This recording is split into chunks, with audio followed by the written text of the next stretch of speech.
ये कहानी उस दिन की है जिसने मेरी जिंदगी तबाह कर दी थी, या यूं कहूँ कि पिछले जन्म में तबाह कर दी थी। बोर्ड एग्जाम का वो पहला दिन, मैंने एक लड़की की जान बचाई, पर बदले में मुझे क्या मिला? छेड़छाड़ का इल्जाम। जैसे ही मैं परीक्षा देकर बाहर निकला, इंटरनेट पर बवाल मच गया। वो लड़की वीडियो में फूट फूट कर रो रही थी, कह रही थी कि मैंने मदद के बहाने उसका फायदा उठाया। वो बोली, कोई भी लड़की अपनी इज्जत दाव पर लगाकर किसी को झूठा नहीं फंसाएगी। बस उसकी इस एक बात ने मुझे पूरी दुनिया की नजरों में मुजरिम बना दिया। मैंने अपना सारा दुख पी लिया और मेहनत से 666 नंबर लाए। मुझे लगा कि बड़े न्यूज चैनल मेरा इंटरव्यू लेंगे और मेरी सच्चाई सबको पता चलेगी, पर इंसाफ की जगह मुझे क्या मिली? अपने माँ बाप की मौत की खबर। कुछ सिरफिरे लोगों ने उन पर गाड़ी चढ़ा दी थी, पर किस्मत ने पलटी मारी और मुझे दोबारा जीने का मौका मिला। मैं फिर से उसी सुबह में पहुंच गया, हाथ में एडमिट कार्ड और सामने वही रास्ता। पिछले जन्म में मेरा सेंटर दूर था, इसलिए मैं 2.5 घंटे पहले ही घर से निकल गया था। मैं बस स्टैंड पर खड़ा एग्जाम स्पेशल बस का इंतजार कर रहा था।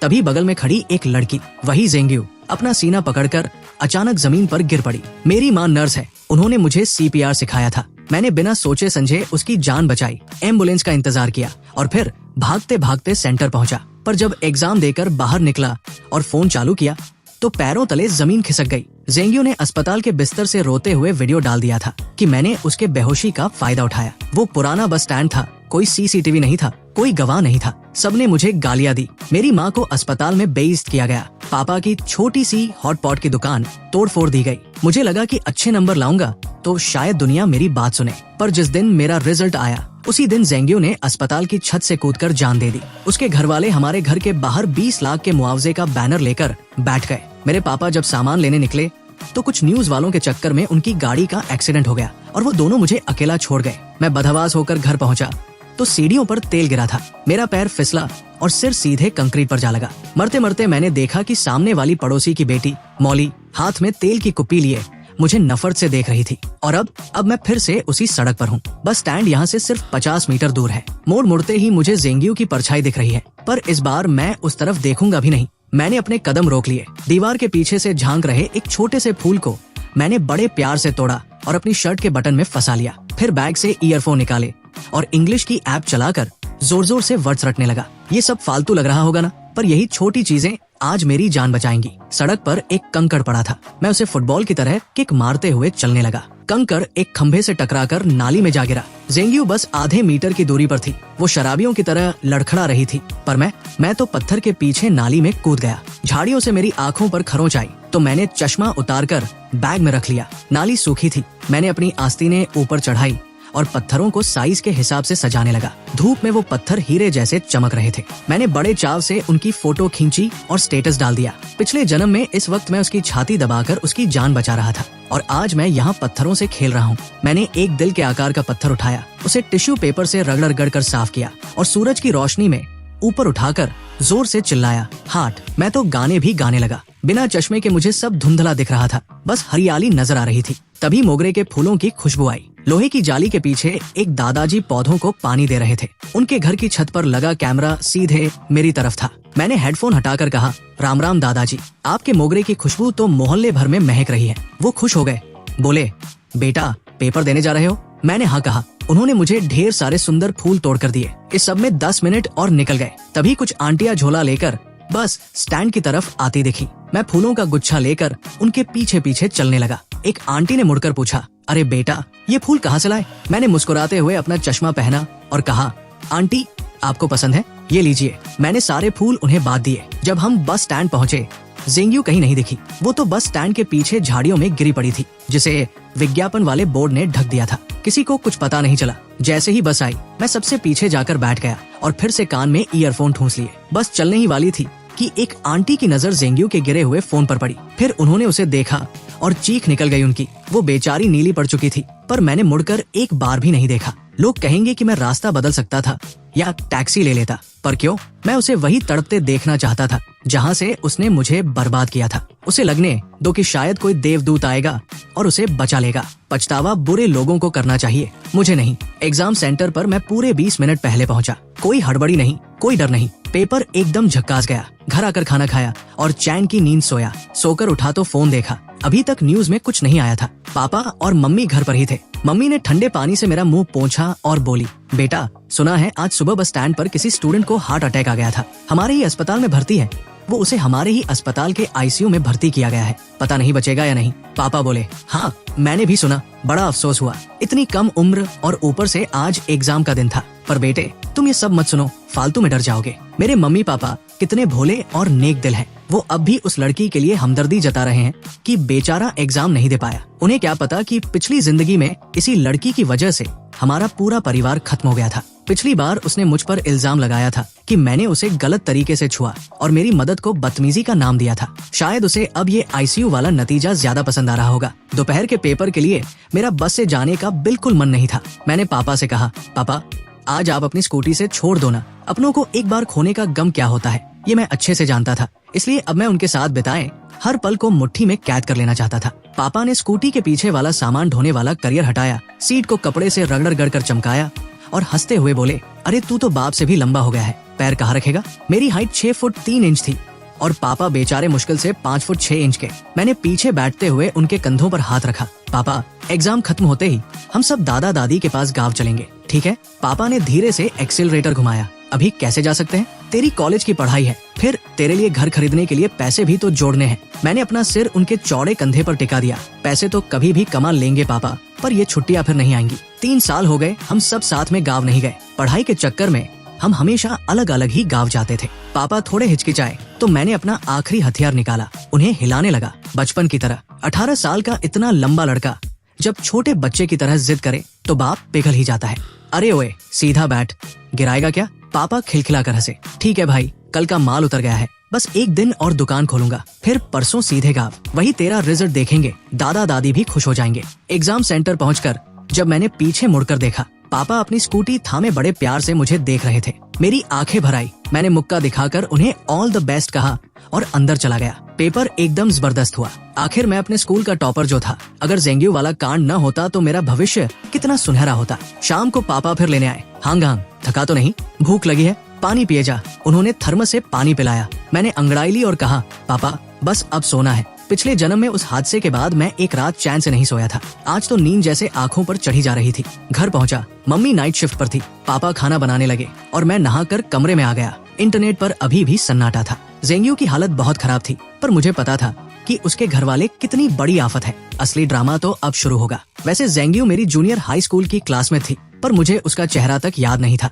पिछले जन्म के वीडियो में उसने दावा किया था कि मैं उस पर तब से डोरे डालता था। उसने मुझे गंदी नाली का चूहा कहा था, जिसके बाल हमेशा चिपचिपे रहते हैं और जिससे बदबू आती है, जबकि मैं दिखने में काफी ठीक ठाक हूँ। लोग तो कहते हैं मैं हीरो लगता हूँ। अगर वो मरती नहीं तो मैं अपनी बेगुनाही साबित कर देता, पर मरे हुए इंसान से कोई नहीं जीतता। पिछले जन्म में मुझे किसी ने गुमनाम फोटो भेजी थी। एक कबाड़ जैसे कमरे की दीवार पर मेरी ढेरों फोटो लगी थी। मेरी खोई हुई चीजें, जैसे मेरा तौलिया, पानी की बोतल, इस्तेमाल किए हुए पेन, यहाँ तक कि मेरे पुराने अंडरवियर और फटे जूते भी वहाँ सहेज कर रखे थे। वो ज़ेंग्यू का कमरा था। वो लड़की साइको थी, मेरा पीछा करती थी, कूड़ेदान तक छान मारती थी। उस दिन बस स्टैंड पर उसका होना कोई इत्तेफाक नहीं, एक सोची समझी साजिश थी। उसके घर वालों को बस पैसा चाहिए था। मरने से पहले उसने मुझे फोन करके कहा था कि अगर मैं उससे शादी कर लूं और उसके माँ बाप को 10 लाख का दहेज दे दूं तो वो सब ठीक कर देगी। मुझे ऐसा लगा जैसे किसी चूहे ने मुझे चूमने को कह दिया हो। मुझे उल्टी आ गई थी। उसके बाद उसने सुसाइड कर लिया। मेरे पास रिकॉर्डिंग थी,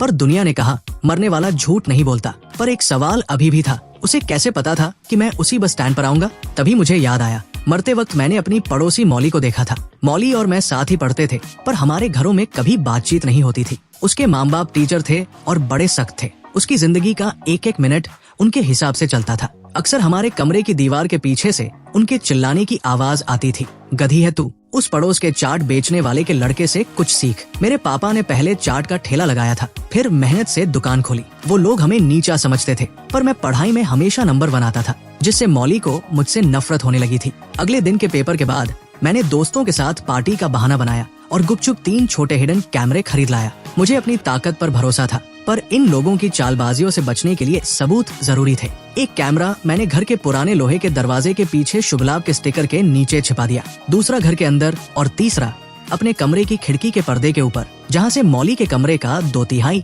हिस्सा साफ दिखता था। जैसे ही मैंने फोन पर ऐप खोलकर कैमरा चेक किया, मेरे हाथ कांप गए। मॉली के कमरे की दीवार पर मेरी एक बड़ी सी फोटो थी जिस पर लाल पेन से बड़ा सा एक्स लगा था। लाल रंग नीचे ऐसे बह रहा था जैसे खून हो। मेरा चेहरा तीरों से छलनी कर दिया गया था। अब पक्का हो गया था, पिछले जन्म में मुझे बर्बाद करने वाली ये मॉली ही थी। वो गुमनाम फोटो भी इसी ने भेजी होगी। मैंने एक नया फेक अकाउंट बनाया और मॉली का सोशल मीडिया ढूंढा। जो दिखा उसे देखकर रोंगटे खड़े हो गए। उसकी प्रोफाइल जानवरों पर जुल्म करने वाले वीडियो से भरी थी। हमारे मोहल्ले की बिल्लियां और कुत्ते। मैं एक साइको के बगल में रह रहा था। मैंने फौरन उन सबका स्क्रीनशॉट लिया और रिकॉर्डिंग कर ली। तभी उसकी फॉलोइंग लिस्ट में मुझे एक जाना पहचाना चेहरा दिखा। मेरा एक ऐसा फॉलोअर जो कभी कुछ पोस्ट नहीं करता था, पर मेरी हर पोस्ट को दिन में 50 बार देखता था। मुझे शक हुआ, क्या ये ज़ेंग्यू है? इस वक्त मैंने वो दिल वाला पत्थर और अपने घर के आंगन के मोगरे के फूलों की एक साथ फोटो खींची और इंटरनेट पर डाल दी। साथ में एक प्यार भरी कहानी भी शेयर कर दी। एग्जाम खत्म होने के अगले ही दिन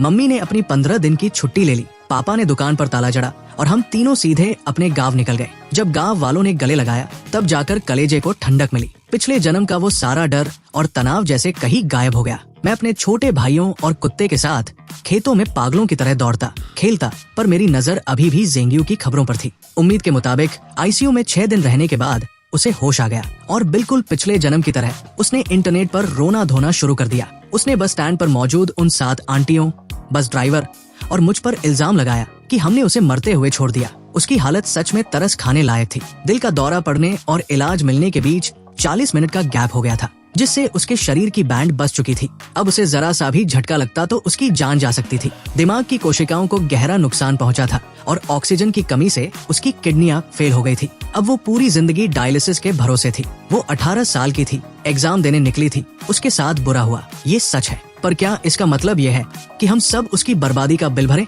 पिछले जन्म की तरह इंटरनेट के कीड़ों ने बस स्टैंड पर मौजूद हर इंसान की कुंडली खंगालनी शुरू कर दी। मैं सबसे पीछे था, फिर भी सबसे पहले मुझे निशाना बनाया गया। किसी ने मेरी सुबह 6:30 बजे घर से निकलने वाली फोटो डाल दी और सवाल उठाया कि 5 मिनट का रास्ता तय करने में मुझे 7 क्यों बज गए। लोग कहने लगे, भाई इतनी देर क्यों लगाई, इसकी भी गलती है।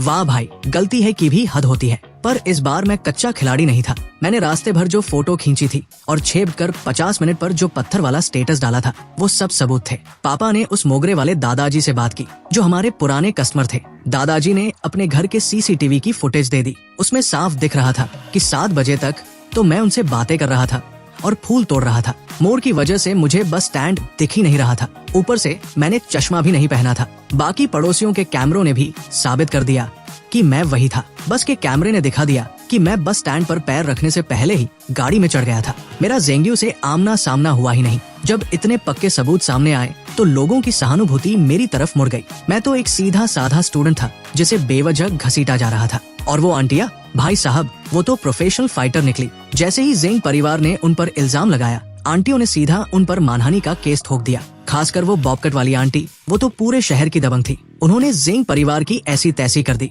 इधर ज़ेंग्यू की हालत ये थी कि उसे होश आते ही वो मेरे प्रोफाइल को दिन में 100 बार चेक कर रही थी। मैंने भी चालाकी की। रोज मोगरे के फूल की फोटो डालता और उस पर मिस यू, लव यू वाले गुलाबी स्टिकर चिपका देता। वो पागल हो गई थी। रात के 3 बजे तक मेरा प्रोफाइल चेक करती थी। मुझे तो लगा था शायद हार्ट अटैक से निपट जाएगी, पर कहते हैं ना, नीम हकीम खतराए जान, और पापियों की उम्र लंबी होती है। उसने सहानुभूति बटोरने के लिए लाइव स्ट्रीमिंग शुरू कर दी। गरीबी का रोना रोया, अस्पताल के बिल दिखाए। कुछ भोले लोगों ने उसे पैसे भी दान कर दिए। फिर आया वो दिन जिसका सबको इंतजार था, रिजल्ट। हम सब कंप्यूटर के सामने बैठे थे। पिछले जन्म में इतने तनाव के बाद भी मेरे 658 नंबर थे। इस बार क्या होगा? मैंने रोल नंबर डाला पर स्क्रीन पर कुछ नहीं आया। पापा पसीने पसीने हो गए।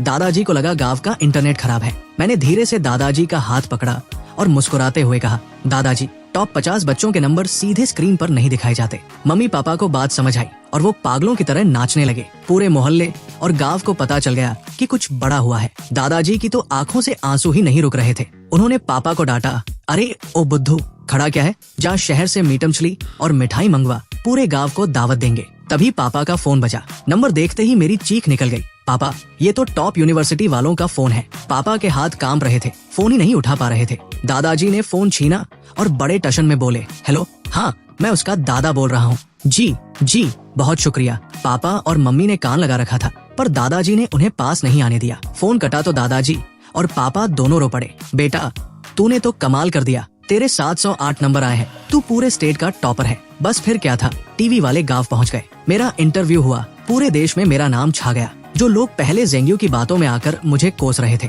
अब वो मेरी तारीफों के पुल बांध रहे थे। जेंग्यू की पोल खुल गई, लोग उसे सोशल मीडिया पर झूठी और अटेंशन सीकर कहकर गालियां देने लगे। स्कूल कॉलेज वाले पापा को फोन करके इनाम देने की बात करने लगे। पापा बोले अब गाँव में नहीं रुक सकते, शहर जाना होगा, एडमिशन की औपचारिकताएं पूरी करनी है। दादा दादी को डर था कि कहीं कोई मेरा एडमिशन लेटर ना चुरा ले। मैं तो चाहता था कि गांव में तब तक रुकूं जब तक जेंग्यू का तमाशा खत्म ना हो जाए, पर पूरा परिवार गाड़ी में बैठा और हम वापस जंगचिंग शहर आ गए। जैसे ही हमारी गाड़ी मोहल्ले के गेट पर रुकी, पड़ोसियों ने हमें ऐसे घेर लिया जैसे कोई फिल्मी सितारा आया हो। मजबूरी में हमें नीचे उतरना पड़ा। मेरे पापा पुराने बिजनेसमैन हैं, मोहल्ले के हर बंदे को जानते हैं। लोग चिल्लाने लगे, अरे सेठ जी वापस आ गए, बधाई हो भाई, क्या खिलाया था लड़के को? 708 नंबर, कैसे पढ़ता था ये? पापा फूलकर कुप्पा हो गए। अरे हमने क्या सिखाना था, ये तो हमेशा क्लास में टॉप 3 में रहता था। एक आंटी ने पूछा, ये खाता क्या है, कौन सी किताबें पढ़ता है? पापा ने मौका देखकर चौका मारा, अरे और क्या खाएगा, हमारी दुकान की स्पेशल मटन करी और मसाला हांडी खाता है,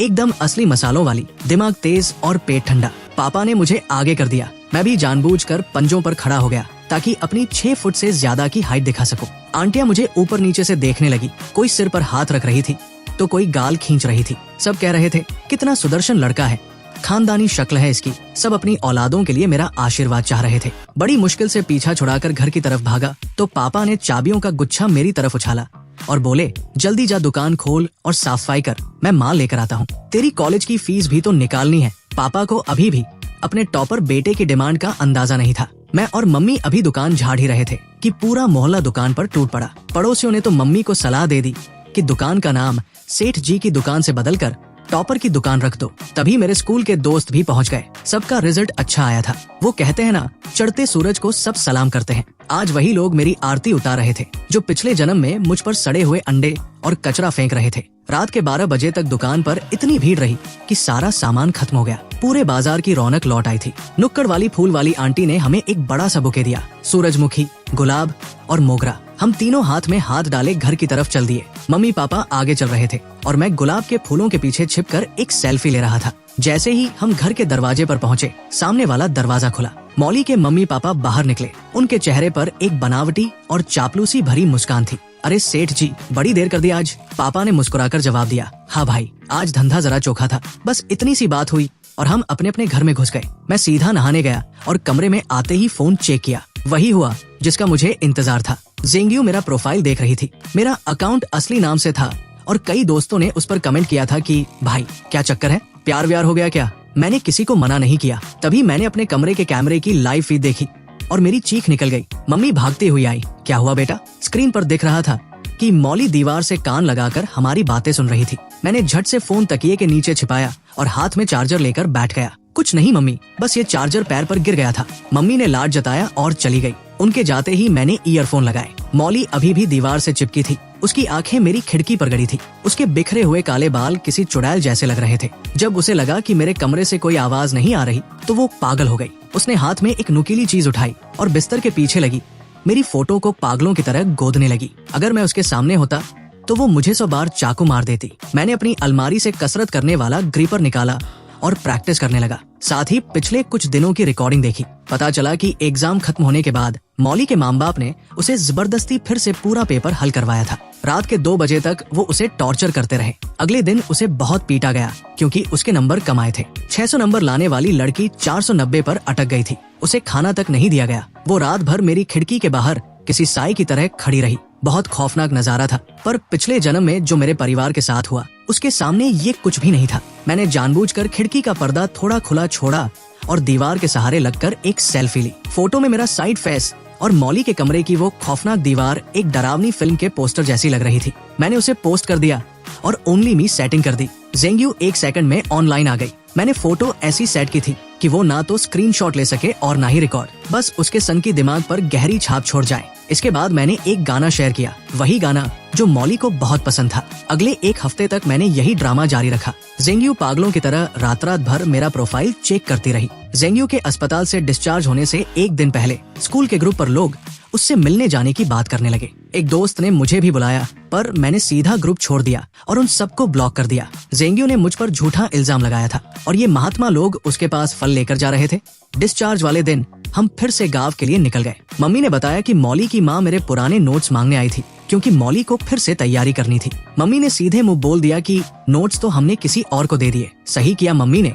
जो लोग पहले हमें नीचा दिखाते थे, आज वो हमारे तलवे चाट रहे हैं। पापा ने मेरे सारे नोट्स और किताबें संभाल कर रखी थी, ताकि गांव के छोटे भाई बहनों के काम आए। गांव में मेरी कामयाबी का जश्न मनाया जा रहा था। जिस दिन शहर में मेरे दोस्तों की पार्टी थी, उसी दिन गांव में मेरी सफलता की दावत थी। दावत से पहले दादाजी मुझे पूर्वजों की कब्र पर ले गए। हमने वहाँ अगरबत्ती जलाई और पूर्वजों को बताया कि उनका पोता टॉपर बन गया है। धुएं के गुबार के बीच मैंने हाथ जोड़कर मन्नत मांगी, हे पुरखों, बस आज रात जेंग्यू का वो पागलपन जाग जाए और वो उस मौली को अपने साथ ले जाए। मुझे अंदाजा नहीं था कि मेरे पूर्वज इतनी जल्दी सुन लेंगे। रात को मैं सोने ही वाला था कि फोन बजा। मेरे स्कूल के ग्रुप से जुड़े एक दोस्त का फोन था। मैंने जब हाई स्कूल ग्रुप खोला तो मेरा कलेजा मुंह को आ गया। वहाँ वीडियो और फोटो की बाढ़ आई हुई थी। धीरे धीरे पूरी कहानी सामने आने लगी। हमारे मोहल्ले से कुछ ही दूरी पर वो सड़क है जहाँ सब कुछ खत्म हुआ। पार्टी खत्म करके मेरे दोस्त बाहर निकले थे। कोई बातें कर रहा था तो कोई बस का इंतजार। तभी वहाँ मौली और जेंग्यू साथ साथ दिखी। पता नहीं उनके बीच क्या बात हुई,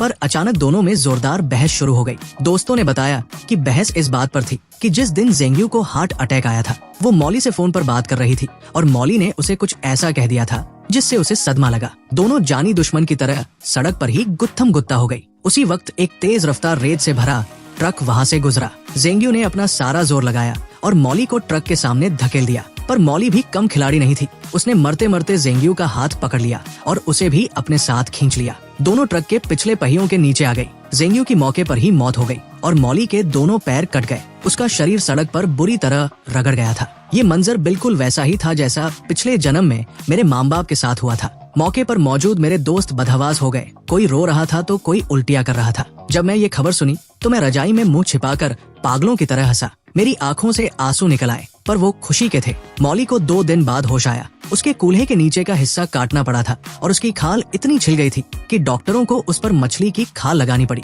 ट्रक वाला तो बच गया, क्योंकि गलती इन दोनों की थी। ऊपर से ट्रक भी खटारा था, तो मुआवजे की भी कोई उम्मीद नहीं थी। हम गांव में अपनी दावत निपटाकर 2 दिन बाद शहर लौटे। मोहल्ले के गेट पर देखा तो तमाशा लगा था। कुछ लोग एक हाथ गाड़ी खींच रहे थे। मैंने देखा कि आगे आगे जेंग्यू का बाप चल रहा था। मैंने पापा से कहा, पापा गाड़ी सीधे दुकान ले चलो, यहाँ रुकना ठीक नहीं। सामान दुकान में रखकर हम तमाशा देखने पहुँचे। पता चला कि उस गाड़ी पर जेंग्यू की लाश रखी थी। इतनी गर्मी में लाश पर बस कुछ बर्फ के टुकड़े थे। बदबू आने लगी थी। लोग नाक सिकोड़कर दूर खड़े थे। जेंग परिवार का तर्क बड़ा अजीब था। उनका कहना था कि मौली की वजह से उनकी बेटी मरी है। अब भले ही जेंग्यू ने मौली को धक्का दिया था, पर जेंग परिवार का वही पुराना डायलॉग था, मरने वाला हमेशा सही होता है। मौली के माँ बाप ने खुद को घर में कैद कर लिया और उसी रात चुपचाप घर छोड़कर भाग गए। पर जेंग परिवार शांत नहीं हुआ। उन्होंने उनके स्कूल के बाहर धरना दिया, बैनर लगाए और जेंग्यू का अंतिम संस्कार करने से मना कर दिया। इंटरनेट पर भी बवाल मच गया। मैंने भी बहती गंगा में हाथ धोया और चुपके से मौली का वो जानवरों पर जुल्म करने वाला अकाउंट वायरल कर दिया। बस फिर क्या था, पूरा देश उनके खिलाफ हो गया। लोग मौली के अस्पताल के बाहर मरे हुए जानवरों की फोटो और बद्दुआओं वाले पोस्टर चिपकाने लगे। जो नफरत पिछले जन्म में मेरे परिवार ने झेली थी, आज वो सब उनके साथ हो रहा था। पर मुझे पता था कि ये लोग अभी भी खतरनाक हैं। मौली के माँ बाप टीचर थे, एक बायो का और एक केमिस्ट्री का। ऊपर से अब उनकी बेटी अपाहिज हो गई थी, एज चली गई थी, नौकरी छूट गई थी और पैसा खत्म हो गया था। ऐसे लोग जहरीले नाग की तरह होते हैं। मैं साये की तरह अपने माँ बाप के साथ रहने लगा। उन्हें अकेले बाहर नहीं जाने देता था। शुरू में उन्हें लगा मैं मजाक कर रहा हूँ, पर जब मैंने उन्हें पूरा खतरा समझाया तो वो भी सावधान हो गए। 1 हफ्ते बाद खबर आई जिसने पूरे देश को हिलाकर रख दिया। ट्रक कंपनी ने इंसानियत के नाते जेंग परिवार को 5 लाख रुपए दिए थे, जिसके बाद उन्होंने गांव में तेरवी रखी। जेंग के माँ बाप को लाइमलाइट का चस्का लग गया था। उन्होंने पूरे गांव को दावत दी और उन न्यूज वालों को भी बुलाया जो मौली के खिलाफ बोल रहे थे। उनमें वो लड़का और उसके माँ बाप भी थे जिन्होंने पिछले जन्म में मेरे माता पिता का एक्सीडेंट किया था। वो सब वहाँ मौली के खिलाफ जहर उगलने पहुंचे थे। सैकड़ों लोग लाइव वीडियो बना रहे थे। वो मातम नहीं, कोई सर्कस जैसा लग रहा था। और जैसे ही खाना शुरू हुआ, सब के सब तड़पने लगे। वो सब लाइव कैमरे पर हो रहा था। लाखों लोग देख रहे थे और वहाँ लोग मर रहे थे। पता चला कि कातिल मौली के माँ बाप ही थे। पिछले दिन ही मौली ने अपनी हालत से तंग आकर अपनी जान दे दी थी। उसके गम और गुस्से में उसके माँ बाप पागल हो गए। उन्होंने जेंग परिवार की दावत के खाने में जहर मिला दिया था और सबको मारने के बाद खुद भी आग लगाकर मर गए। जब ये खबर टीवी पर आई तब जाकर मैंने चैन की सांस ली। पिछले जन्म के सारे गुनहगार खुद ही जलकर खाक हो गए थे। आज मैं अपने माता पिता के आशीर्वाद और अपनों की उम्मीदों को लेकर एक नए सफर पर निकल रहा हूँ। अब मेरा भविष्य उज्जवल है और मेरे पीछे कोई साया नहीं। और यही हमारी स्टोरी खत्म होती है। अगर आपको हमारी वीडियोस अच्छी लगती है तो हमारे चैनल को सब्सक्राइब जरूर करें। फिर मिलेंगे अगली वीडियो में।